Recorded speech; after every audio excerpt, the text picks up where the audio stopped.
Traders, FX Pip Collector here. Today is Wednesday, August 14th, and I'm going to be analyzing gold versus the dollar, starting on the monthly, working my way all the way down to the 1 hour time frame for the full top-down analysis.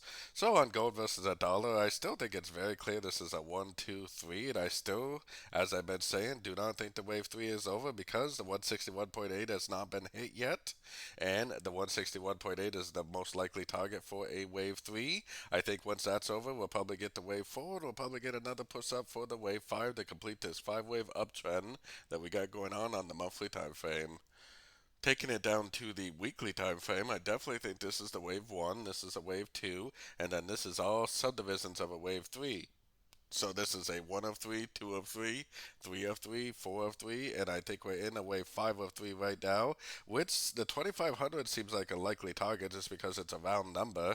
But if it does go to where that monthly time frame Fibonacci extension is, then I think this 61.8 is probably a more likely target right around the 2540, 2550 area to end this wave 3 before we push down for a bigger wave 4 and a wave 5.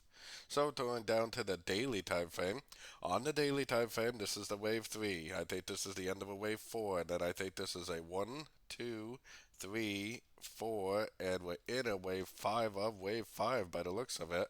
I think the 2500 should be an area of resistance. Whether it actually stops there or not is the question. I think there's a good chance it might just blow way past that level up to the 2550, 2540 area.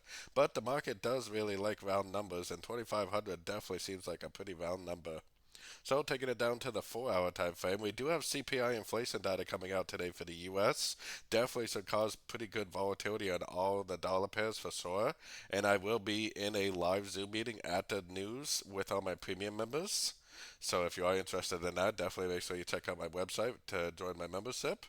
But yeah, I mean, the trend is up, so I definitely am looking for longs. There's no doubt about that. I got my Fibonacci retracement out here. I'm looking for pullback entries to go long for the continuation of the uptrend. So taking it right down to the 1 hour time frame, kind of looks like it already made a correction, doesn't it? Kind of almost looks like it's going up already for wave 5. It looks like one down, wave A, 1, 2, 3 up, wave B. It kind of looks like a wave C already. Kind of seems like it's already trying to drift up.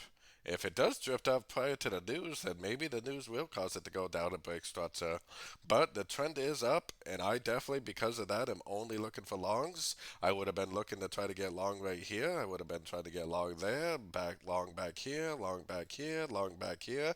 You have to remember that the trend is your friend. The trend is definitely up on the higher time frame, so I am only looking for longs, and I'm only looking to go long on pullbacks.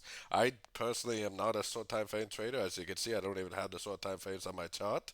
So I will patiently wait for pullback entries to go long again for the continuation of this uptrend. So don't forget to join my free Discord channel, which is linked down here in the corner. And as always, thank you and happy trading.